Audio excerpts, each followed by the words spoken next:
खंजोर।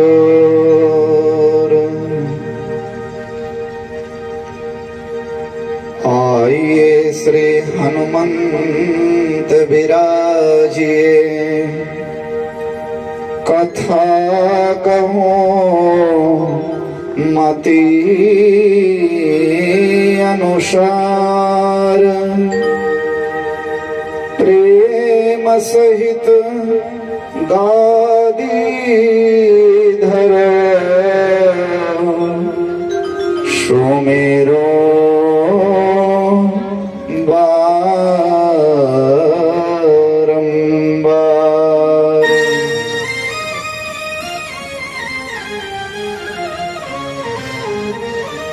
परम मंगलमय अकारण करुणा वरुणालय भक्तवांछा कल्पतरु तड़िद्योत बिलिंदुत पीतांबरधारी सच्चित आनंद स्वरूप निर्गुण निर्विकार निर्विशेष परब्रह्म परमात्मा भगवान श्री कृष्ण जी की वांगमयी प्रतिमूर्ति श्रीमद्भागवत महापुराण।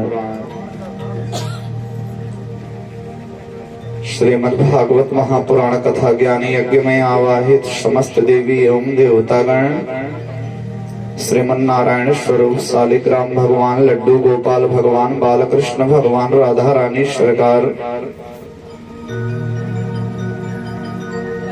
गोवर्धन भगवान, यमुना महारानी, तुलसी माता, इस कथा के श्रीमान जजमान परम भागवत परम धर्मात्मा परम पुण्यात्मा आदरणीय सम्माननीय श्री मनीराम तिवारी जी एवं श्रीमती कृष्णा देवी जी,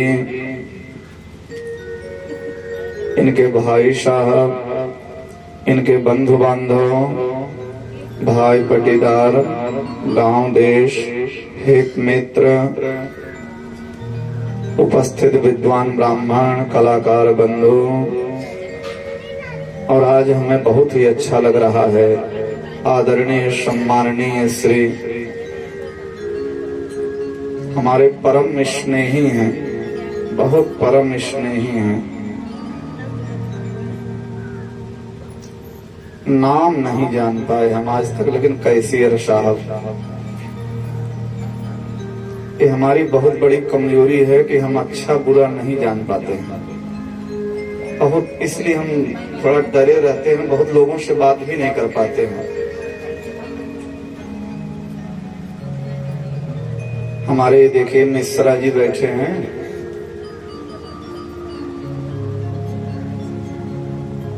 इतने बढ़िया संगीतकार फिर हमको नहीं मिले, बीच में गैप हो गया था हमारे इनके बीच में, फिर वही हाल हुआ कि जग ढूंढ या थारे जैसा न कोई। खूब भटके, नहीं तो 2014 में हम लोग दिल्ली में गए थे कथा कहने, पूरा सड़क जाम हो गई थी। मिश्रा जी प्रमाण है, हाहाकार मच गया था दिल्ली में जब गए थे। चैनल वैनल वाले दिशा उषा वाले लौटा दिए थे, भैया क्या तमाशा है। फिर बाद में कमेटी खिन हुई और लोग आए, दुनिया तमाशा है। लोगों ने कहा phone number, visiting card. Jharkhand Bihar बहुत ऐसी ऐसी कथाएं, जैसे कपिल देव विश्व कप खेले और गुमनाम हो गया। 6-7 साल भटकने के बाद फिर अंत में इनसे आग्रह हमको करना ही पड़ा। हम भी अपने उसमें थे कि हम कहेंगे,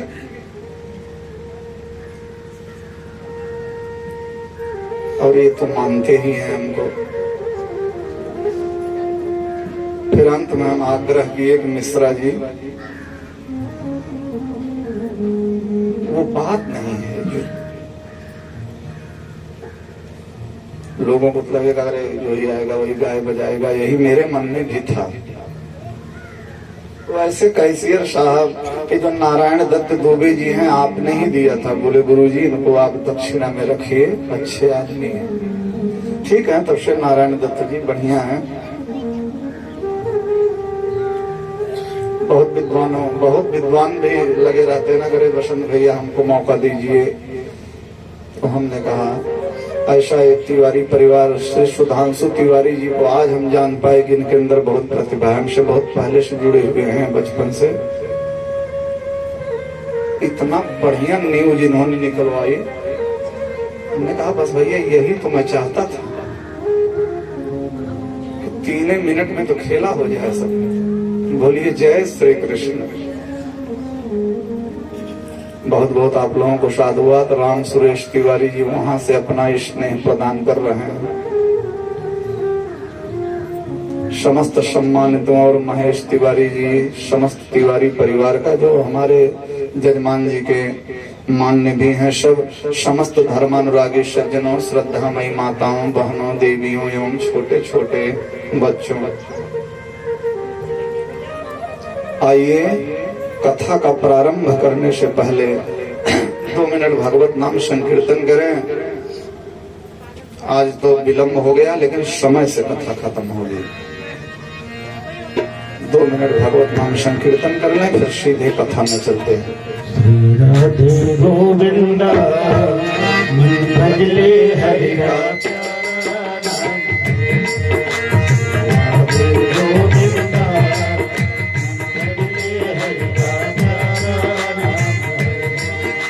गोपाला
बोलिए भागवत भगवान की जय हो, व्यास मुनि की जय हो, सुखदेव मुनि की जय हो, नारदादि सनकादि ऋषियों की जय हो। जय जय श्री सीताराम।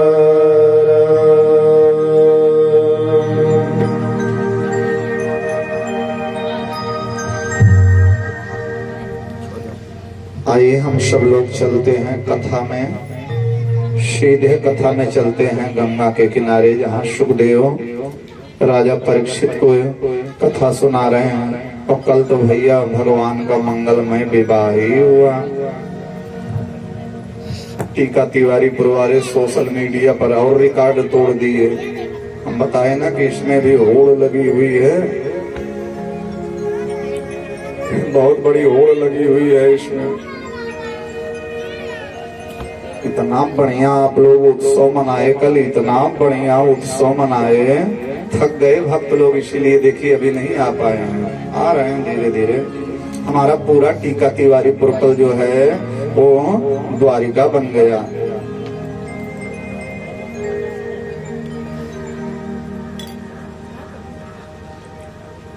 अनेक तिवारी जी तो श्रोताओं में नंबर 1 चल ही रहे हैं। बैठते हैं पद्मासन लगाकर बढ़िया, लेकिन आपको सामने से बहुत बढ़िया नहीं दिखाई पड़ रहा होगा तिवारी जी।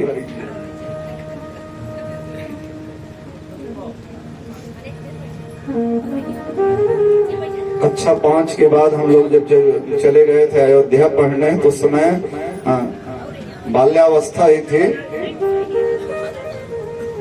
जनेऊ भी हमारा वहीं हो गया था मोड़ करके, तो उस समय पिक्चर देखने का बड़ा शौक रहा है। बड़ी मार खाए, मुर्गा बने, लेकिन 10 रुपए की व्यवस्था करके पिक्चर देखने सिनेमा हॉल में जाएं।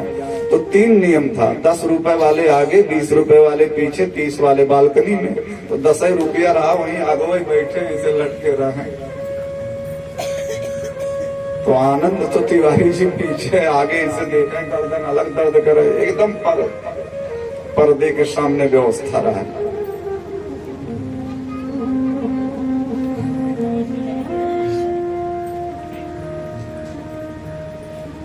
ये ऊंचाई है ना, तो जितने आगे रहेंगे उतने आनंद है। तो बालकनी वालों को पीछे बढ़िया बैठे हैं। तो मेरे भगवान का कल मंगलमय विवाह हुआ। श्री सुखदेव राजा परीक्षित को कथा सुना रहे हैं। और कोई चर्चा जब होती है कि भगवान की कथा इसीलिए सुनी जाती है कि इस कथा से हम कुछ प्रेरणा लें, हमारे जीवन में बदलाव आवे। तो भैया समाज में जब भी कोई बात होती है तो उसकी चर्चा जरूर होती है।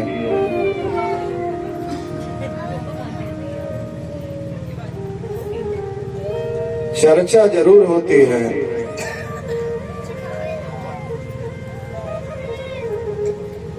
जैसे टीका तिवारीपुर में देखिए मणिराम तिवारी जी के यहाँ जो कथा हो रही है, इसकी चर्चा है। लगन का समय है, भक्त लोग व्यस्त हैं, लेकिन कह रहे हैं भैया बड़ी सुंदर कथा तिवारी जी सुन रहे हैं। चर्चा हो रही है चौराहे चौराहे पर।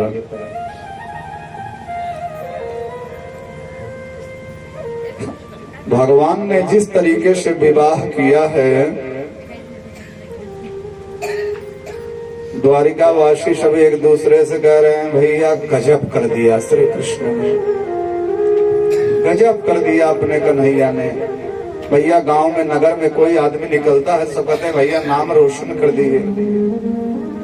अरे अपने कन्हैया ने भैया बड़े बड़े राजाओं का मान मर्दन करते हुए गजब रुक्मणी जी के साथ में विवाह किए। चर्चा है समाज में, दुल्हन को अपने घर ले आए और वहाँ मंगलमय विवाह हुआ, इसकी भी चर्चा समाज में हो रही है। रुक्मण्या हरणम श्रुत्वा गीयमानम ततस्ततः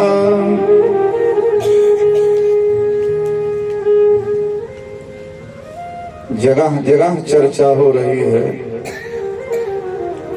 राजानो राजकन्याश्च बभूवुर्भृशविस्मिताः। पूरा समाज विस्मित है। गजब कैया कर दिया श्री कृष्ण ने। पूरी द्वारिका प्रसन्न, सब लोग बिल्कुल एकदम आनंदित। और श्री सुखदेव स्वामी कहते, राजन भगवती स्वरूपा रुक्मिणी महारानी गोविंद रूपी वर को प्राप्त करके गदगद भई, आनंदित भई, प्रमुदित भई। दृष्ट्वा कृष्णं श्रियं पतिम्।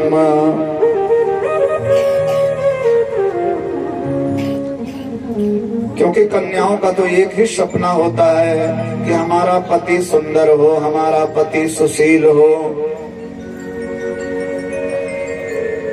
और सुंदर आदमी कब लगता है? अपने बातचीत के तरीके से। कोई आदमी देखने में बड़ा सुंदर हो, बोलने का तरीका ही ना हो, जिस समय बेसहूर तरीके से आदमी बात करता है उसी समय बदसूरत नजर आने लगता है। चेहरे की सुंदरता कोई माने थोड़ी रखती है, सीरत अच्छी होनी चाहिए। आदमी अपने स्वभाव से अच्छा लगता है। अष्टावक्र की जिस समय निंदा हुई, अष्टावक्र नाराज होकर जाने लगे। राजा जनक ने कहा, आप तो विद्वान हैं, आपको क्रोध नहीं करना चाहिए। बोले, हे राजन, मेरी निंदा होती तो कोई दिक्कत नहीं थी। भगवान की निंदा हो रही है तुम्हारे जैसे विद्वान की सभा में। मुझे भगवान ने बनाया है और मेरे शरीर पर तुम्हारे ज्ञानी की सभा में कमेंट किया जा रहा है, तो भगवान का अपमान हो रहा है, इसलिए मैं नहीं रहूंगा। घड़ा अगर गड़बड़ है और घड़े की निंदा कर रहे हैं तो कुम्हार की गलती है। घड़ा तो जैसे है ऐसे है, घड़े का कोई दोष नहीं है। परमात्मा रूपी श्री कृष्ण रूपी पति को प्राप्त करके भगवती स्वरूपा रुक्मिणी महारानी बहुत प्रसन्न है, बहुत खुश है। मेरे भगवान की गृहस्थी चल पड़ी।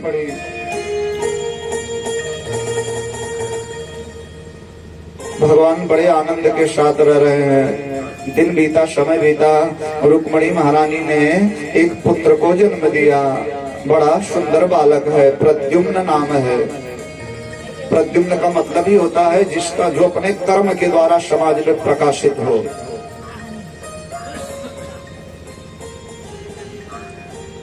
हम अपने चेहरे से नहीं जाने जाते, हम अपने कर्म से जाने जाते हैं।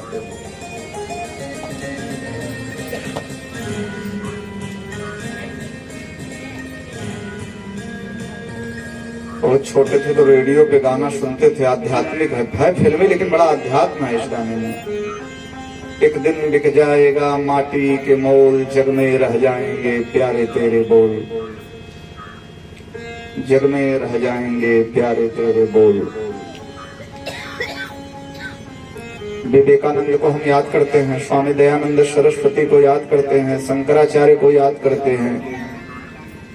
उनके कर्म अच्छे थे। कर्म से ही आदमी देवता बन जाता है और कर्म से ही आदमी राक्षस बन जाता है। भगवान ने कहा, ये जीव कर्म करो। सब अपने आप। तो प्रद्युम्न जी बहुत अच्छे हैं, लेकिन देखो भैया, कथा में भी यही है और आप समाज में यही देखते रहोगे। आप अपने जीवन में जैसे जैसे तरक्की करेंगे, जिस हिसाब से आपका विकास होगा, उसी हिसाब से आपके शत्रु भी जन्म लेंगे, ये पक्का है।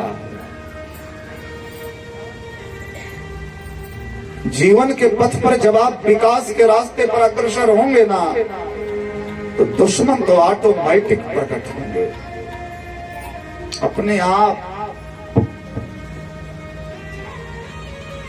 आप कितने भी अच्छे रहें, कायम किसी से मतलब नहीं रखेंगे, फिर भी आपके दुश्मन प्रकट होंगे। ये छोटी छोटी बातें जो है ना, यही दुश्मनी बनती हैं। पहले ये 200 रुपया कमाते थे, भी 2000 कैसे कमाने लगे? ये जो जलन है ना, ये दुश्मनी की वजह बनती है। पहले इनके पास में झोपड़ी थी, अब इनके पास में महल कैसे बन गया? पहले तो साइकिल की ही औकात नहीं थी, अब ये 4 व्हीलर से कैसे चलने लगे? पलिन के पास में झोपड़ी थी, अब बंगला कैसे बन गया। ये जो छोटी छोटी ईर्ष्या है, ये दुश्मनी की वजह बनती है। जिस दिन हम किसी से ईर्ष्या करना छोड़ दें, एकदम दिमाग ठंडा हो जाएगा। हम अपने पड़ोसी को ही देखकर तो परेशान हैं। वाह भैया फलानमा बहुत आगे गए, भगवान आज बहुत बेईमान आदमी, यही सब सोचते हैं।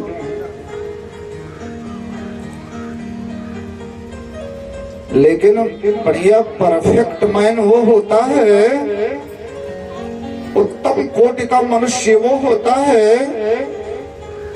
जो इन दोनों ही स्थितियों से घबराता नहीं। भगवान ने गीता में कहा, हे अर्जुन, सुख दुख समोवापि सयोगी परमो मतः। जो सुख और दुख दोनों में बराबर रहता है वही योगी है। जरा सा दुख पड़ा, हाय हाय करने लगे, और थोड़ा सा सुख आया तो फूले नहीं समाये, मेरे जैसा कोई नहीं है। एक समान रहो, वही बढ़िया आदमी है। दुख में तड़पो नहीं, सुख में फूलो नहीं। प्राण जाए मगर नाम भूलो नहीं। मुरली वाले को मन से रिझाते चलो, कृष्ण गोविंद गोपाल गाते चलो। कृष्ण गोविंद गोपाल गाते चलो।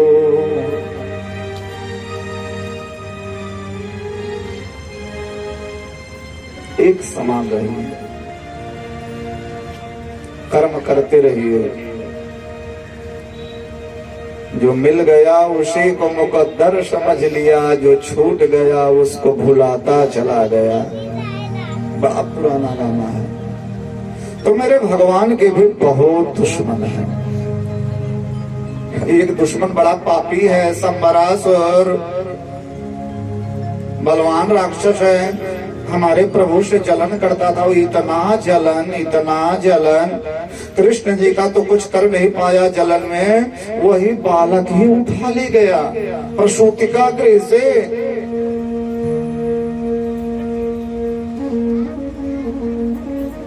सुबह में बालक जन्म लिया, शाम को लेकर के भाग गया मायावी राक्षस था कि कृष्ण का बेटा है। हमसे जलने वाले, हमसे दुश्मनी रखने वाले हैं, हमारे लोगों को ही तो टारगेट करेंगे, तभी तो हमको डाउन करेंगे।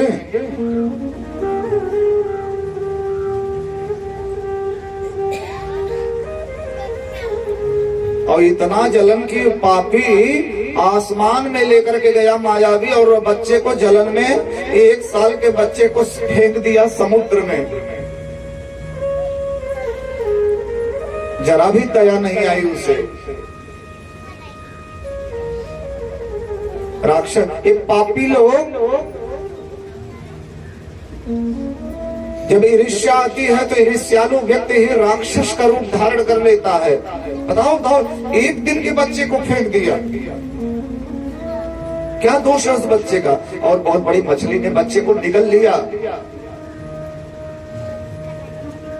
लेकिन एक बात मैं हमेशा कहता हूं भैया, कोई किसी का कुछ नहीं बिगाड़ सकता है। लोग कहते हैं फलाने उनको मार दिए, ढेकाने उनको मार दिए, कोई किसी को मार ही नहीं सकता है। एक चींटी मारने की औकात नहीं है किसी की, चाहे कितना गदा भाजता हो कोई। मारने वाला भी वही भगवान है और बचाने वाला भी वही भगवान है, जान लीजिए। जब आपका वहां से पूरा हो जाएगा तो यहाँ कोई भी आपको मार देगा, और जब तक नहीं है आपका समय पूरा, यहाँ कोई आपका बाल बांका नहीं कर सकता, चाहे जितना बड़ा दबंग हो।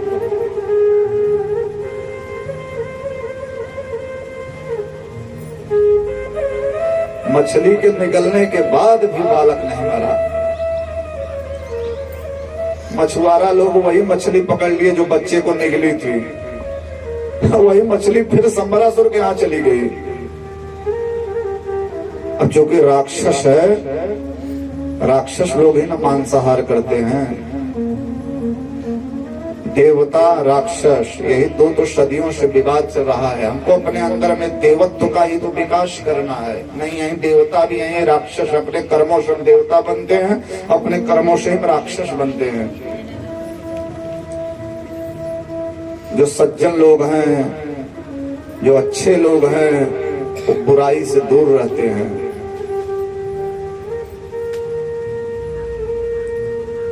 और जो गंदे लोग हैं उनको बुरी चीज ही बहुत अच्छी लगती है।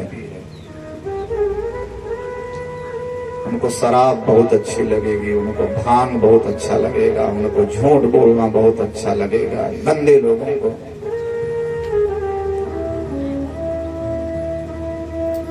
रुपया को ही एकदम सर्वस्व मान लेंगे और इसी रुपए के लिए पाप पुण्य धर्म अधर्म सब करने के लिए तैयार हो जाएंगे।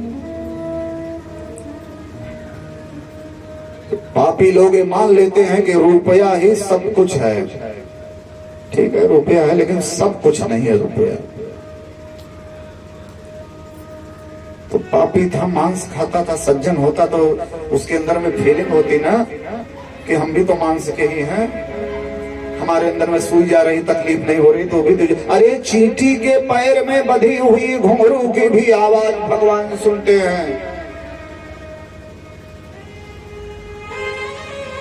और हाथी के गले में बंधी हुई घंटी की भी आवाज भगवान सुनते हैं। इतनी फीलिंग्स, ये भावनाएं हर व्यक्ति के अंदर में होनी चाहिए। स्वेट मार्डन एक विदेशी लेखक है, उसने लिखा है अपने एक ग्रंथ में, पृथ्वी पे कई प्रकार के कीड़े हैं, इस ब्रह्मांड में मनुष्य थोड़ा बढ़िया वाला कीड़ा है।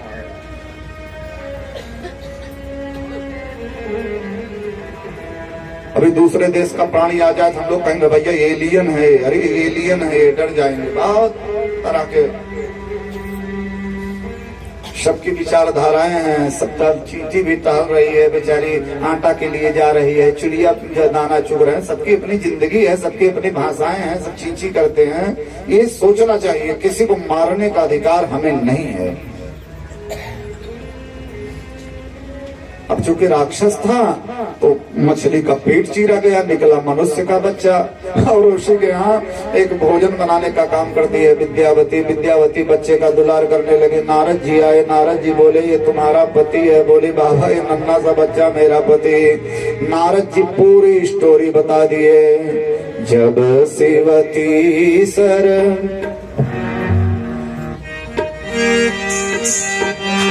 जब शिव जी सर जब शिव जी सर जब शिव जी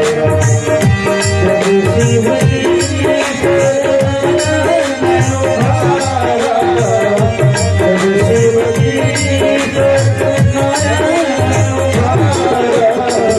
मेरे खत का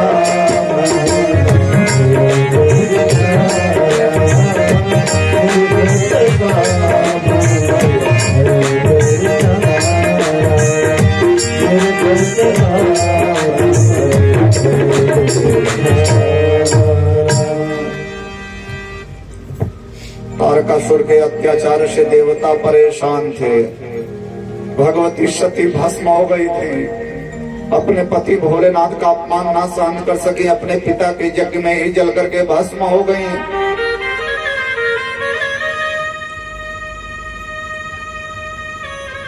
मरते मरते सती के दिल में भगवान विष्णु प्रकट हो गए, देवी तुम्हारे जैसा कोई भक्त नहीं है, अपने शरीर को मेरे लिए जला रही हो, वरदान मांगो। तब भगवती सती ने कहा, मेरा जहां भी जन्म हो मेरे पति भोलेनाथ हो। सती मरत भरिशन बर मांगा, जन्म जन्म शिव पद अनुरागा।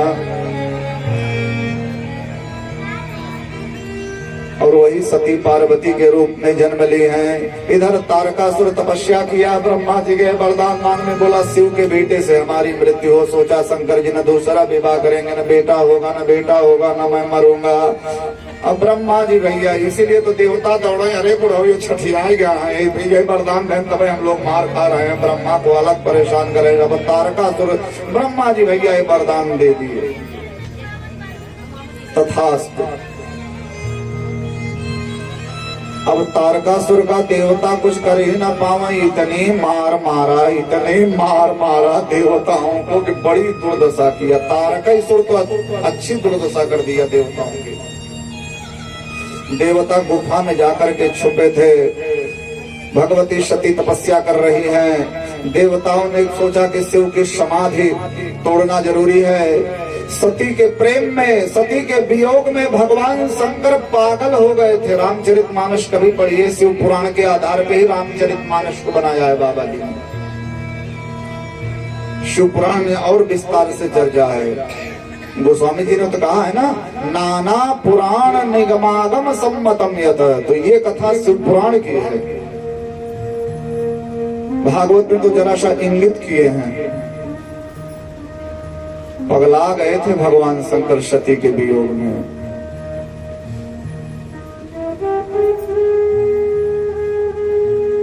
कभी भजन करते, कभी कीर्तन करते, कभी नाचने लगते, और अंत में थोड़ा स्वस्थ हुए तो एकदम पद्मासन लगा करके शंकर जी अखंड समाधि में चले गए। अब शंकर जी की समाधि टूटे तब तो पार्वती के साथ में विवाह हो। देवताओं ने शिव समाधि तोड़ने का निश्चय लिया। कामदेव जान गया कि अब मैं जिंदा नहीं रहूंगा, लेकिन सबका कल्याण करने के लिए अगर हमारी जान जाने से सब सुखी रहते हैं तो ये जिंदगी कुर्बान सही। दो ही लोगों को तो भैया मुक्ति मिलती है, या तो मरते समय भगवान का नाम आ जाए, गोविंद दिल में आ जाए, मरते समय प्रभु का नाम निकल जाएगा तो हमारी मुक्ति हो जाएगी, या देश की रक्षा करते हुए जब हम मरेंगे तब हमारी मुक्ति होगी।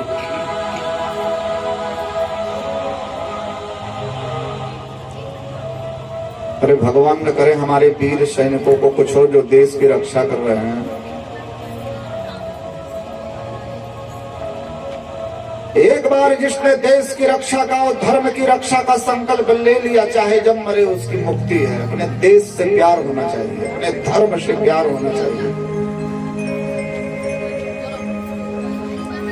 कामदेव गया, शंकर जी के तीसरे नेत्र खुले, कामदेव जल करके भस्म हो गया। कामदेव की पत्नी जब रोई, शंकर जी ने कहा जब कृष्ण का बेटा बन करके जन्म लेगा, नारायण ही कृष्ण के रूप में अवतार लेंगे द्वापर में, और रुक्मणी जी, लक्ष्मी जी रुक्मणी बनेंगी, वहीं शरीर इसको मिल जाएगी।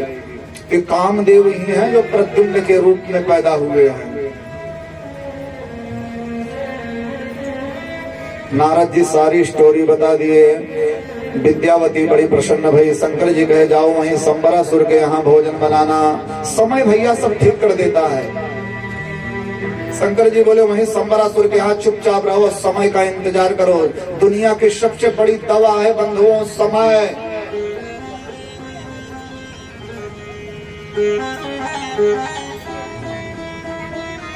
समय सब ठीक कर देता है। हमको तो सब अनुभव है। उस समय लग रहा था कि आगाध है। पूर्व मध्यमा द्वितीय वर्ष में थे और जब सुन गए साष्टांग किए, स्वामी जी कुछ नहीं समझ पाए, उठपटांग बोल दिए थे। कहे जा रहे हो बसंत? हम गए हाँ। बोले लो भगवान तुम्हारे साथ हैं, हम नहीं जानते हैं कितना कमाओगे क्या करोगे। पूर्व मध्यमा में पढ़ते थे। स्वामी जी एक वही सूत्र बताए, उसी पर ऐसे अकेले चलते रहे। आज देखिए आप लोगों के बीच में बैठे हैं, सब हो गया बीच में, सब बहुत सारे झंझावात आए। समय का इंतजार करना सीखिए। पत्थर की तरह अडिग रहोगे तो समस्याएं आएंगी। जैसे लहरें आती हैं, पत्थर से टकरा करके छिटक जाती हैं, और जब डिगोगे, हलबल करोगे, तब उसी में टूट जाओगे। समय सब सही करेगा एक दिन। आज हमारा कोई बंधु हमसे दूर चला गया है, हम रह नहीं पा रहे, हम तड़प रहे हैं, अरे आज चले गए, लेकिन एक दिन समय सब घाव भर देगा। तुम वही इंतजार करना। विद्यावती वहीं संबरासुर के यहाँ पड़ी है। नारद जी बताए, आ गया तुम्हारा पति, समय पूरा हो गया, मिल गया तुम्हारा पति। बड़ी प्रसन्न भई और दूसरे हाव भाव से दुलार करने लगी। अच्छा, प्रद्युम्न जी बहुत कम समय में जवान नजर आने लगे। हाँ, बहुत कम समय में प्रद्युम्न जी जवान नजर आने लगे। विद्यावती के पास में महाविद्या भी है और कुछ बच्चे होते भी हैं।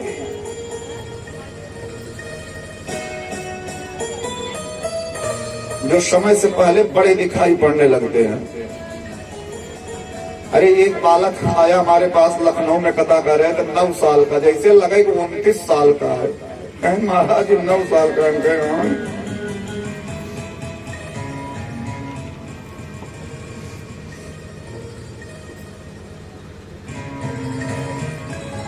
थोड़े समय में जवान नजर आने लगे और प्रद्युम्न जी ने संबरासुर का वध किया। ललकारे निकल बाहर, संबरासुर आया और इन्हें प्रद्युम्न के हाथों ही मारा गया। जिस एक दिन के बच्चे को फेंक दिए थे, वही मार दिया संबरासुर को। बड़ा बलवान था। और द्वारिका में जब आए प्रद्युम्न जी विद्यावती को लेकर के, मेरे भगवान के इतने दिन में ही 16,107 विवाह हो गए हैं। दूसरा विवाह जाम्बवती महारानी के साथ हुआ। राजा परीक्षित ने कहा कि ये कथा बताइए। तो बोले, देखो भैया, शत्राजित नाम के एक राजा हैं। आसे शत्राजित है सूर्य भक्तस्य परमः सखा, प्रीतिस्तस्मै मणिं प्रादात् सूर्य तुष्टस्मयन्दगम्। शत्राजित नाम के एक राजा हैं। भगवान सूर्य की सेवा की, भगवान सूर्य की कृपा हो गई। सूर्य भगवान खुश होकर के शत्राजित को एक मणि दे दिए। बड़ी बढ़िया मणि, सूर्य की तरह वो मणि चमके। और उस मणि की विशेषता रहे, अगर उसकी पूजा करे तो कई कुंटल सोना रोज देती थी। ऐसी चमकती हुई मणि को पा करके शत्राजित का दिमाग ही खराब हो गया। आदमी के पास में जब थोड़ा विशेष चीज आती है तो समाज में प्रदर्शन करना चाहता है, अरे हमारे जैसा कोई नहीं, अरे हम पावरफुल हैं। शत्राजित जी वो मणि जो है वो पहने कपड़े के ऊपर कि लोग देखें। दिखावा में तो लोग परेशान हैं।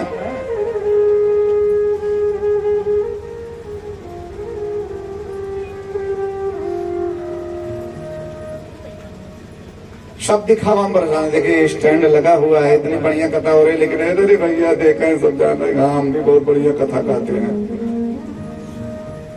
आदमी अपने फोकस को दिखाना चाहता है। तो शत्राजित जी मणि ऊपर से पहना। एक बुद्धि सागर व्यवस्थापक थे विक्रमजोत के, बड़ी याद आती है बुद्धि सागर की, हमें तब से मिल नहीं पाए। तो 5 अंगूठी पहनते थे वो, व्यवस्थापक थे हम लोग के। जब कोई सेठ उठावे तो कहा आपको पानी दीजिए, आपको दाल दीजिए, तो वही अंगुलियां जब आगे जाए, तो हम छोटे थे उस समय, हम कहे व्यवस्थापक जी वही अंगुली आगे करते हैं, सब इनकी अंगूठियां देखे बहुत बिगड़ गए, बस फालतू बात करते हैं। उनका जवान पहले वही हाथ हो जाए, आपको पानी दीजिए।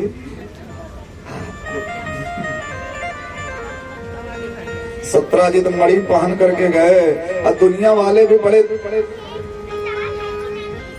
भगवान की सभा में सब भागने लगे उठ करके। अक्रूर जी बहुत सज्जन थे, सब उठ के भागने लगे। अक्रूर शतधन्वा, भागो भागो भगवान सूर्य आ गए। कृष्ण जी बैठे थे, अरे बोले भैया भागो मत। प्रेम पुजारी की तरह जो महात्मा उस सभा में बैठे थे सब भागे, कहे भगवान सूर्य आ रहे हैं। बोले भगवान सूर्य नहीं है, ये सत्राजित नाम के राजा हैं। बात सब लोग बैठे, भगवान ने कहा सत्राजित जी आपके घर में कितने लोग हैं? बोले हम हैं, हमारी श्रीमती जी हैं, एक छोटा भाई है प्रसेनजीत और एक बड़ी सुंदर बेटी है सत्यभामा, हमारा यही छोटा परिवार है। तब कृष्ण जी बोले हे सत्राजित जी, आपका इतना छोटा परिवार और इतना ज्यादा खजाना देने वाली मणि रखे हो आप।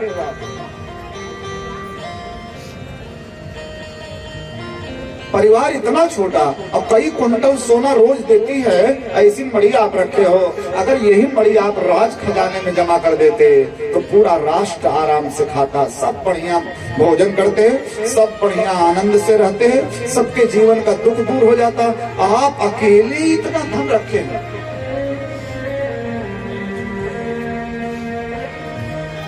अपनी आवश्यकता से ज्यादा रुपया पैसा रखने वाला चोर होता है, ये शास्त्र कहता है।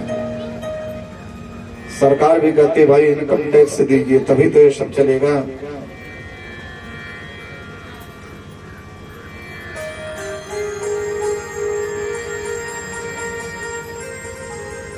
और इसी रुपए के लिए देखो कितनी बेईमानी हो रही है। कितने ऐसे लोग पढ़े लिखे नहीं और वकील बुला करके रजिस्ट्रेशन करा दिए, सब बढ़िया फोकस करा करके फलाना ट्रस्ट देखा, वहां जाइए तो ना एक तो ट्रस्ट है ना एक तो बुढ़िया है। बोलिए जय श्री कृष्ण। और वो लोग होपलेस कर रहे हैं, जैसे विद्वान छोटे छोटे कतारे, वो बहुत आगे गए, आप तो ऐसे रह गए। क्या करें, चले बेईमानी करें। और वही ट्रस्टी कथाकार लोग बहुत बड़े बड़े मंच लगवा करके ये साबित करना चाहते हैं कि आप जीवन में बहुत पीछे रह गए, हम बहुत आगे बढ़ गए, हम तो कुछ लेते नहीं, निःशुल्क कथा करते हैं और चल रहे हैं 20-25 लाख की गाड़ी पर, ट्रस्ट के नाम पर, गौशाला के नाम पर, कोई विधवा आश्रम के नाम पर। अरे भैया ये सिचुएशन ही क्यों आवे कि विधवा आश्रम और वृद्धाश्रम खोलना पड़े? ये संस्कार दो ना कि माता पिता को बच्चे निकाले ना, वृद्धाश्रम खोल रहे हो, घर में झगड़ा लगवा रहे हैं आप लोग। मेरी तो अपनी थिंकिंग है कि बंद करिए वृद्धाश्रम। बोलिए जय श्री कृष्ण। ये बुढ़िया रिसिया छोटी छोटी बात तो भगी जी वृद्धाश्रम।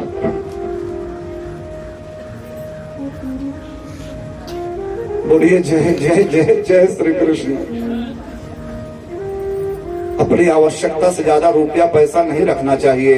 भगवान तो भगवान का भक्त के पास में जब भगवान आए बोले क्या दे दो, भगवान के भक्त ने कहा प्रभु सब ले जाइए, मुझे कुछ नहीं चाहिए। बोले कैसी बात करते हो, साईं इतना दीजिए जामे कुटुंब समाए, मैं भी भूखा ना रहूं, साधु न भूखा जाए, मैं भी भूखा ना रहूं, साधु न भूखा जाए। हमारे घर परिवार वाले आराम से रहें, कोई अतिथि आ जाए तो उसकी सेवा कर सके, बस। उससे ज्यादा रुपया पैसा मनुष्य को नहीं रखना चाहिए। इस शास्त्र का आदेश है। बनवा लिए 1 करोड़ का बंगला और हमारा कोई मित्र बोला भैया 1000 रुपया उधार दे दो, तो आपके अंदर में दम नहीं है। हमारा कोई चाहने वाला हमसे कहे भैया 1000 रुपया दे दो, तब जेब में से निकालिए, लो भैया 500 रुपया, अपना काम कर लिए, लेने देने की जरूरत नहीं है। ये दमदारी होती है। अपना काम करो भाई। वास्तव में किसी को दुखी देखे तो निकाल दीजिए रुपया, उधार देने की भावना नहीं। लंबी लंबी फेंक रहे हैं और बढ़िया पहन ओढ़ करके और कोई भी बोल रहे भाई मैं बहुत परेशान नहीं, ये मजा नहीं है। अपनी आय का 10वां हिस्सा हर आदमी को दान देना चाहिए, चाहे वो अमीर हो चाहे गरीब, ईमानदारी से। अगर हमारी 100 रुपए आमदनी है तो 90 रुपए में अपना घर परिवार बाल गोपाल समाज फैशन सब देखें, लेकिन 10 रुपए समाज के लिए निकाल देना चाहिए। भगवान कहाँ है? भगवान के रहने के 12 स्थान है। दीन दुखियों में भगवान है, गरीबों में भगवान है, गौ माता में भगवान है, माता पिता में भगवान है, वेदों में भगवान है, ब्राह्मणों में भगवान है, साधु संतों में भगवान है। इन्हीं सब जगह भगवान है। 1000 रुपए आमदनी है तो 900 रुपए में अपना देखिए और 100 रुपए रख लीजिए। 1 लाख रुपए आपकी सैलरी है। किसकी कृपा से है? भगवान की कृपा से है। आपका कुछ नहीं है। भगवान ने कहा, ये जीव मैं तुम्हें मनुष्य की शरीर दे रहा हूं। कौन दिया मनुष्य की शरीर? भगवान। मैं तुम्हें बुद्धि दे रहा हूं, मैं तुम्हें बल दे रहा हूं, और सबसे बड़ी चीज मैं तुम्हें भाग्य दे रहा हूं। अपने ऊपर घमंड मत करिएगा। हमने देखा है इसी अयोध्या में, एक से एक इसी अयोध्या में विद्वान है। पूरा श्लोक वेद शास्त्र पुराण बिल्कुल सही सही कंठस्थ करके बेचारे सुबह उठ करके संध्या बंदन भी कर रहे हैं, माला भी जप कर रहे हैं, बहुत अच्छी जिंदगी दे रहे हैं, बहुत अच्छे संत है। लेकिन उनको कोई पूछ नहीं रहा है। वो बेचारे विद्वान रोते हैं कि भैया कहीं कथा मिल जाए हमको। ऐसे विद्वानों को कोई पूछ नहीं रहा है। और कितने ऐसे विद्वान हैं जिनको भागवत का पहला श्लोक भी गलत बोल रहे हैं और इंटरनेशनल लेवल पर छाए हैं। 122 देशों में प्रसारण हो रहा है। ये किसकी कृपा है? सच्चिदानंद रूपाय भी जिसको बोलने का शौर नहीं, रुपयाय बोलते हैं। ऐसे लोग इंटरनेशनल लेवल पर है। कौन पहुंचाया है? कौन उनका जय जयकार कर रहा है? एक कायर समाज। धिक्कार है ऐसे समाज को जो विद्वान का सम्मान नहीं कर सकता।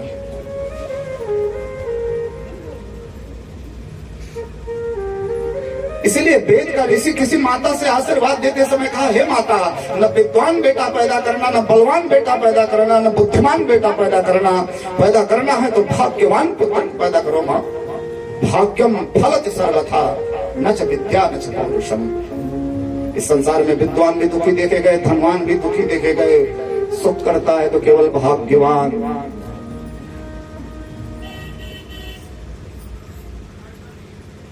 अपने गांव में गए तो एक लोग हैं, शुक्ल जी हैं, मृतक आश्रित में नौकरी पा गए थे। निरीक्षक आया तो उल्टा का लिख दिए थे, उल्टा का लिख दिए थे।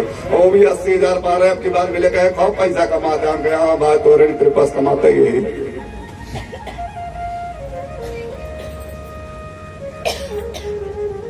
उल्टा का लिखते हैं। 80,000 रुपए तनख्वाह, हमारे में परेशान है, बहुत पैसा कमाता है। हमका तो का तकलीफ बका भाई।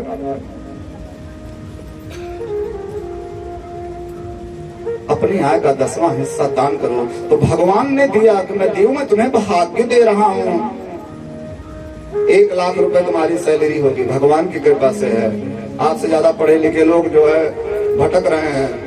1 लाख रुपए में 10,000 रुपए तुम दान पुण्य करना, समाज में खर्चा करना, मेरे ऊपर में खर्चा करना। 10,000 भैया भगवान का है। आपकी आय का 10वां हिस्सा भगवान कहाँ है? किसी गरीब कन्या की शादी में ले जाकर के दान कर दो। यहां समझिए कितने ऐसे लोग इसी संसार में हैं, किसी शरीर में ऐसे ऐसे रोग हो जा रहे हैं, उनके पास में इलाज के लिए पैसे नहीं हैं। तमाम अच्छे अच्छे लोग ट्रस्ट बनवाए हैं।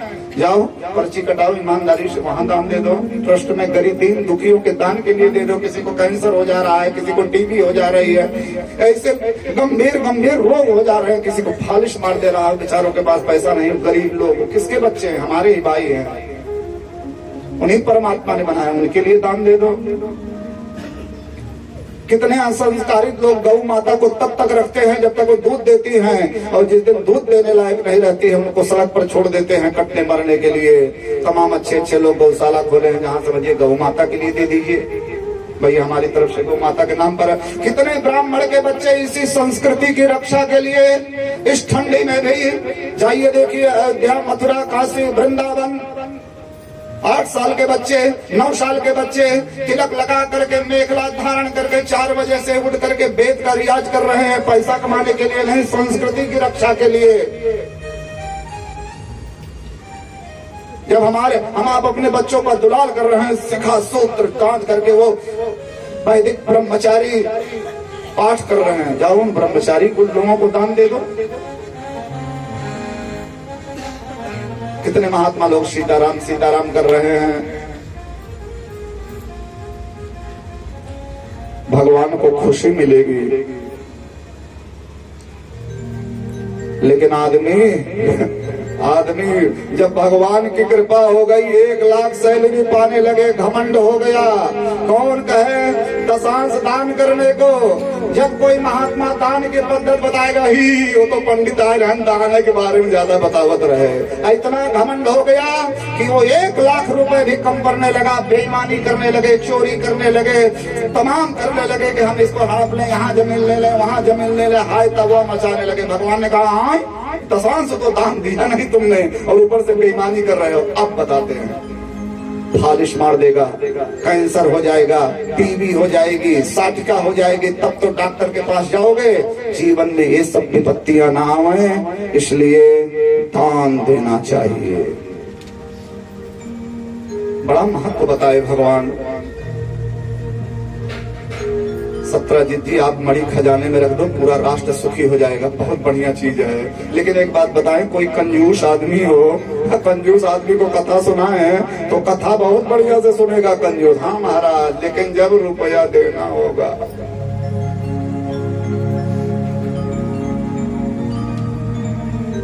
नाम नहीं लेंगे। अभी इसके पहले जहाँ गए थे जजमान जी बहुत लंबी लंबी फेंके, महाराज ये सब आप ही कहे है, हो दुनियादारी, मैंने ये किया, मैंने वहाँ बनवाया। और जब पूजा करने बैठे हमने कहा, बोले तो वस्तु गोविंदम गए, तो सही सुन नहीं हो। अबीर गुलाल चढ़ावन 20 बार भटके। हमको ये जजमान जी अपने बहुत अच्छे लगे। कहीं अबीर गुलाल चढ़ावा तो मां लड़बड़ाई घुमा तक एक बार में। और जब दक्षिणा चढ़ाने का नंबर हुआ, कहा था तो नहीं हम बस गोविंद तो परमेश्वर महाराज। कबीर पंथी बात से काम नहीं चलता है।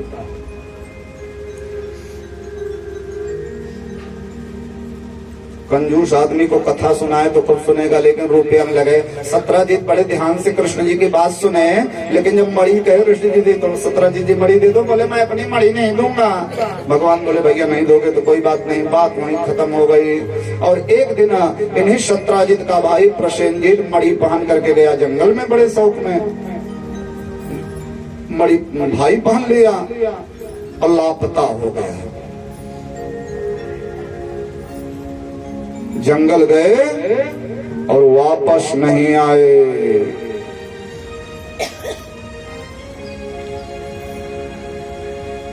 कृष्ण जी भी मामूली आदमी है नहीं, द्वारिकाधीश हैं और सत्रजीत सम्मानित हैं। और गांव समाज वाले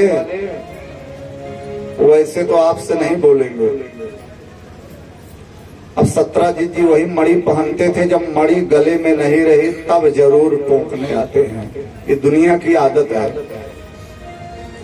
एक बार हमारी गाड़ी बिगड़ गई थी, जन्मभूमि पे जा रहे थे, पृथ्वीगंज से पैदल चल दिए, नहीं कोई साधन मिला। रात हो गई तो हम कहे रात में जाएं, कौन देखेगा। जैसे गांव के नजदीक पहुंचे, एक ने बुढ़ाऊ कहा आज तुहार गड़िया कहाँ भाई महाराज। हम कहे देखत रहा भैया, तब जरूर टोकेंगे लोग। कहा बाहर गाड़ी का भाई, कहा अब का 17 जिससे समाज वाले कहे भैया आपकी वो मड़ी कहा भाई हो। तो 17 जी कहा भैया किसी से कहना मत, हमारे साथ बहुत अत्याचार हुआ भैया। कृष्ण है न, कृष्ण कौन बोले हमसे मड़ी मांगे भैया, हमने मड़ी नहीं दिया, हमारा भाई गाली करवाते हमारी मड़ी ले ली। यही पूरे समाज में कहा है। और ये समाज वाले श्री कृष्ण के ऊपर में कलंक लगा दिए, इसलिए समाज के बहुत ज्यादा चक्कर में मत पड़िएगा, बहुत ज्यादा दिल पे मत लीजिएगा, अपनी तरफ से अच्छा काम करिए। समाज कभी किसी को अच्छा नहीं कहता है, समाज की विडंबना ही है। समाज दो धारी तलवार है, समाज अच्छे को भी बुरा कहती है और बुरे को भी अच्छा कहती है। समाज के साथ में आप 100 अच्छाई करते रहिए, लेकिन एक दिन कोई बात हो जाएगी तो समाज आपकी 100 अच्छाई को भूल जाएगा और वही एक पकड़ लेंगे कि इन्होंने हमारे साथ ऐसा किया। आपकी अच्छाई को नहीं बताएंगे, लेकिन आपसे अगर कोई बात हो गई वही पकड़ करके चारों तरफ खाएंगे। कृष्ण जी के ऊपर में बहुत बड़ा कलंक लग गया। द्वारिका वासी सब कहने लगे भैया ये तो बहुत गलत किए श्री कृष्ण। अरे बेईमान तो है ये है भाई, बहुत बड़ा कलंक मेरे भगवान को लग गया, बहुत बड़ा कलंक लग गया। सज्जनों, इस दुनिया में काजल से भी काली अगर कोई चीज होती है तो वो है व्यर्थ का कलंक। भगवान न करे कि कलंकित होना पड़े, तो भगवान अपने ऊपर में लगे हुए कलंक को मिटाने के लिए गांव के बूढ़ों को लेकर के गए, द्वारिका के कुछ बुजुर्गों को लेकर के गए। बुजुर्ग बहुत महत्वपूर्ण होते हैं, अपने जीवन में एक बूढ़ा जरूर रखना चाहिए। वृद्ध सेवा ब्रह्मचर्य मूलम शास्त्रों में कहा गया है, वृद्धों को इग्नोर मत करो। नई रोशनी और पुरानी रोशनी में बस फर्क इतना है, इसे कश्ती नहीं मिलती उसे साहिल नहीं मिलता। नई रोशनी कौन है? हमारी युवा पीढ़ी। पुरानी रोशनी कौन है? दादा बाबा की उम्र के जो बुजुर्ग लोग बैठे हुए। फर्क क्या है? बुजुर्गों के पास में अनुभव तो बहुत है, लेकिन अब जवानी जैसी ताकत नहीं रही, और युवाओं के पास में ताकत तो है लेकिन उनके पास में अनुभव नहीं है। अगर बुजुर्गों का अनुभव और युवाओं की ताकत के साथ में चला जाए तो हमारा देश एक बार पुनः विश्व गुरु बनेगा। चाणक्य ने चंद्रगुप्त मौर्य से कहा था, वृद्ध सेवा ब्रह्मचर्य मूलम। अभिवादनशीलस्य नित्यं वृद्धोपसेविनः चत्वारि तस्य वर्धन्ते आयुर्विद्या यशो बलम्। अगर आप केवल अभिवादन करते हैं, ये परंपरा बना के रखिए अपने गांव में, समाज में, दादा राम राम, चाचा राम राम, पाए लागे दादा, ये परंपरा बना के रखिए। ये हमारी संस्कृति है।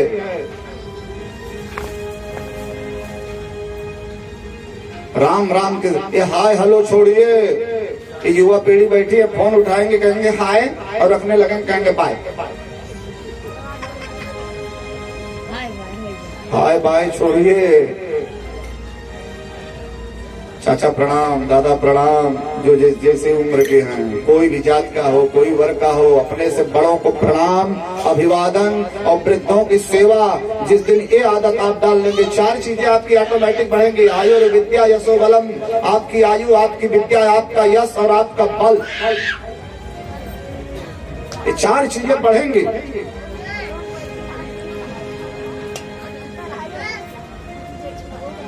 भगवान बुजुर्गों को लेकर के गए मणि का पता लगाने। खैर मणि का पता लग गया एक जगह। आज हम समय से बैठे भी नहीं, लेकिन समय से कथा खत्म करने का प्रयास करेंगे। वाह, क्या नाम है आपका? वाह भाई, हर्ष जी, आपको देख करके हम हर्षित हो गए एकदम।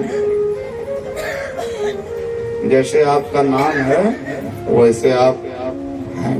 बहुत बहुत आपको आशीर्वाद।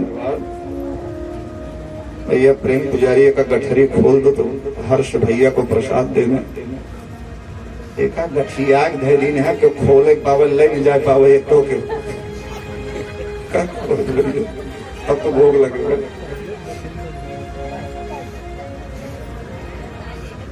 हर्ष जी हैं, बहुत सुंदर। एक जगह मणि का सुराग लग गया। एक जगह प्रसेनजीत मरे मिले, जहाँ प्रसेनजीत है वहाँ मड़ी तो थी नहीं। थोड़ा आगे जाने पर वो घोड़ा भी मरा है जिस घोड़ा से गए थे, और आगे गए तो जहाँ घोड़ा मरा है वहीं से शेर के पैर के निशान है। बाघ, आगे जाने पर बाघ भी मरा है, और जहाँ बाघ मरा है वहीं से भालू के पैर के निशान को देखते देखते भगवान एक गुफा में पहुंचे। बुढ़ों से बोले, हे बुजुर्गों, हे बुढ़ों, लग रहा है मड़ी यही है, आप लोग बाहर रहो, मैं अंदर जाकर देखता हूँ। अंदर भालू के छोटे छोटे बच्चे उसी मड़ी, अब मड़ी चमके, भालू के बच्चे सब उसी मड़ी में खेले। भगवान जब मड़ी देखे तो बड़े खुश हुए, और जैसे मड़ी लेना चाहे बच्चे चिल्लाए, और जो बच्चे चिल्लाए अंदर से एक बड़ा बलवान भालू आया, मारा भगवान को एक फैट। भगवान कहे, अरे मार दिया भालू फैट, विशाल काय भालू। और जब फैट मारा, भगवान भी घुमा करके एक तमाचा मारे भालू को। अब भागवत जी में वर्णन है, उस भालू के साथ में भगवान की पटकी पटका होने लगी। द्वंद्व युद्ध, द्वंद्व युद्धम शोतमुलम्बा उभयोर्विजगीषतो आयुधस्मद्रुमैर्द्रोभिः क्रव्यार्थे शेनयोरिव।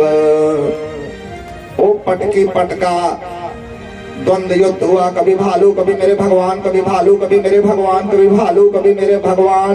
भालू भी बड़ा ताकतवर भगवान से लड़ रहा है। कृष्ण जी से 15 दिन बीत गए, जितने बुढ़े थे सब भगे। वसुदेव जी कहे, हमारे श्री कृष्ण कहाँ है? कहे, कृष्ण मर गए भैया, वही गुफा में गए और मर गए। 15 दिन इंतजार किए। अब वसुदेव जी अलग परेशान, देवकी अलग परेशान। नारद जी आए, वसुदेव जी रोते हुए बताए, भैया ऐसी सी बात है। तब नारद जी कहे, देखिए आप भगवान की शरण में जाइए वसुदेव जी। आप माता दुर्गा का, देवी का, देवी भागवत सुनो। जीवन में जब बहुत परेशानी हो तो देवी भागवत सुनना चाहिए। कभी कभी नेगेटिव एनर्जियां रहती हैं, आपको अपने आप फील होगा वो ये घर में कुछ ठीक नहीं है, वास्तु गड़बड़ है। और गड़बड़ वास्तु बहुत असर करता है। ऐसे हैरान रहेंगे और क्या करेगा।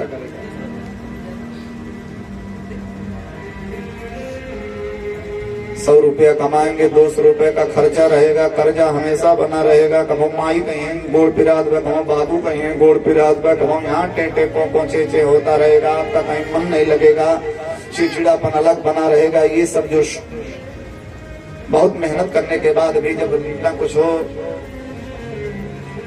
मन शांत ना हो, सुखपूर्वक नींद ना आवे, जीवन में जब हाय हाय बनी रहे तो समझो वास्तु परेशान कर रहा है, पितृ दोष परेशान कर रहा है। तो बहुत सारे उपाय बताए गए हैं। सतचंडी का पाठ करा लीजिए, महाविद्या का पाठ, लेकिन योग विद्वान से कराइए, जिनको आप जानते हो कि हाँ ये गुरुकुल में पढ़े हैं, बढ़िया हैं,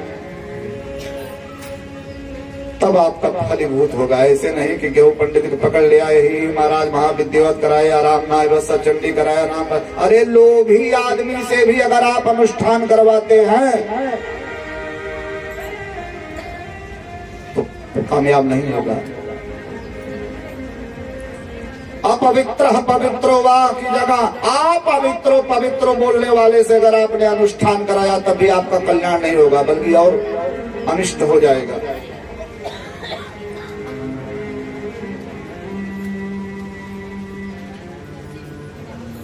इसे मुंह फैला करके आप पवित्रो पवित्रो बोलना होता तो क्यों कोई 14 साल तक वेद पढ़ता, क्यों संस्कृत विद्यालय खुलते। आजकल समाज में अयोग्य